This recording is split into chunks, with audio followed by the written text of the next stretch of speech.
captain says a group of us need to stay behind to guard the source mechanism. It's extremely important. We'll stay here. Of course, you're free to come and go as you please.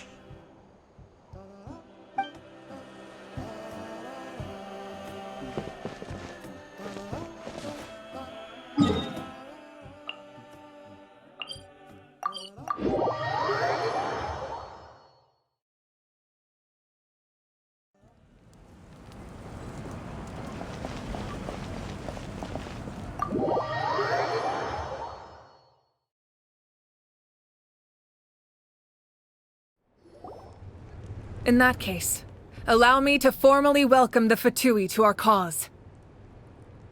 We now face a common enemy. It's time to put our differences behind us and look to the future. As for Auroron, his actions may have been out of line, but I don't intend to punish him right now. I'd rather give him a chance to prove himself. A magnanimous decision. We're back! Whoa, seeing the two of you chatting like this, Paimon almost feels like she's dreaming. This may be an unexpected outcome, but a favorable one nonetheless. Now that we're all here, I have some questions of my own. Tell me, how did you discover the source mechanism? We weren't getting any closer to obtaining the Gnosis, so I had my men scour Natlan for a different option. Auroron helped as well. We tracked down 3 scholars, Aberawa, Bosomtwe, and Kushtal, and combined the results of their research to locate this ancient device. I've never heard those names before. Seems like my own investigation failed to locate some critical personnel. I'm just not sure how I missed them. Strange. Perhaps they simply live in seclusion. In any case, their results speak for themselves. That's true. Now we have another option at our disposal. Compared to using the Gnosis, our current plan will buy us some time. And if all else fails, we still have this plan as a last resort, even though executing it will come at a heavy cost. But that means making everyone forget their past! We should definitely try to avoid it if we can. Oh, actually, speaking of the Gnosis, how did you know what it could do? That story begins with the Cataclysm 500 years ago. I failed to save Conria from the rampage of the Abyss.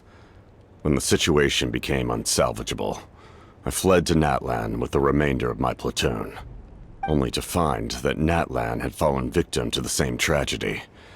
I defended this land for quite some time, and, in the process, met the chief of the Masters of the Nightwind, Aizu. I'm sure many people viewed Conria as the cause of the tragedy, but Aizu was kind to me all the same, and even helped me in my time of need. From that moment, I made it my mission to aid Natlan. In battle, a warrior fights to win.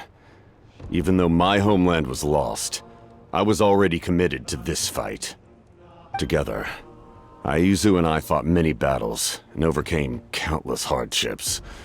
However, he was unable to escape his fate, and, in his final moments, told me the secret of the Gnosis. So it was him. He recommended using the Gnosis on several occasions, even before the tragedy. But I turned him down each time. You knew him, and you fought for Natlan all those years ago. Why don't I recognize you? It must be the mask. Even without the mask, my past appearance is long gone. Even with the curse of immortality, the flesh still rots. Wait, do you know someone named Dainsleif? That problem doesn't seem quite so extreme for him. You've met him already? Yeah, a bunch of times. Sounds like you know him too. During the age of Conria, all I knew was his name. The last time I saw him in person, he was traveling with the prince. He carries a degree of pain and hatred that far surpasses my own.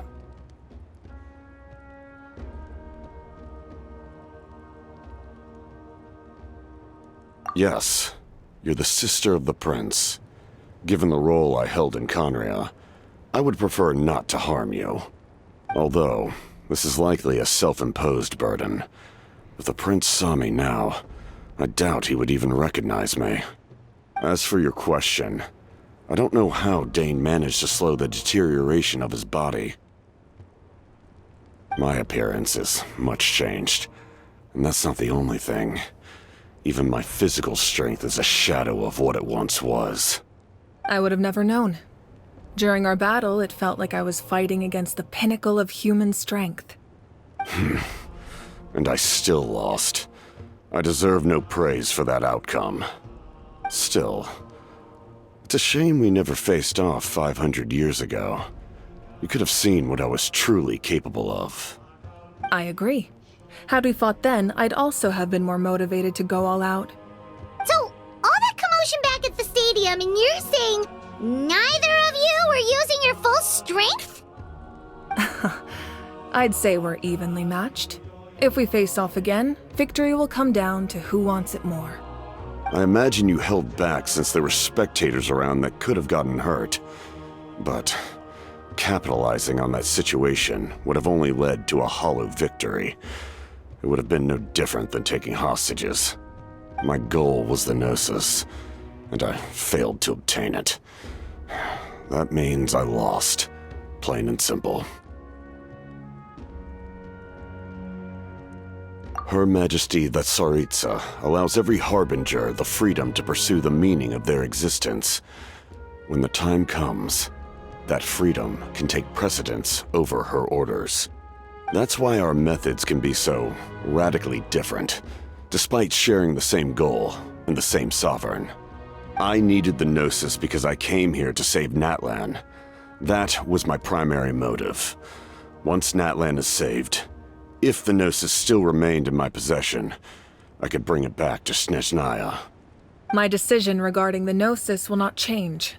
So let's focus on the Abyss for now. Right! What happens when all 6 heroes are together?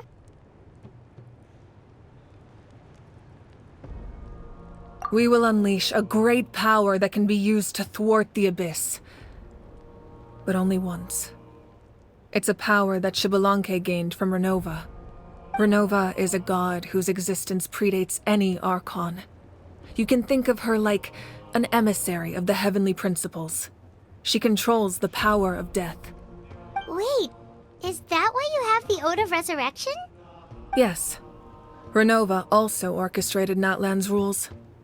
As for the Divine Throne, like I said before, when a human ascends to the Divine Throne, their inner flame will awaken. The size of the flame depends on the person's potential. The same principle applies to the ruler of Death's power, with one notable distinction. The amount of power inherited will not change depending on your ability to tolerate it. In other words, it's a kind of power that not everyone can withstand. But if you survive the trial, you will gain unprecedented strength, and the ability to harness powers more formidable than any Archon. That still sounds really risky. We cannot walk this path without accepting risk. Mualani charged into the Night Kingdom despite the abyssal contamination. Auroron fought back from the brink of death. In the face of their bravery, I must respond in kind. That is my duty. Spoken like a true leader. All right, that's enough for one day. You should head back and get some rest. I'm sure you're exhausted. The Abyss will likely sense the change in Auroron. It's possible the frequency of the attacks will increase. There are many challenges to come, so we need to be prepared. When you put it that way, Paimon feels even more exhausted. All right, let's head back.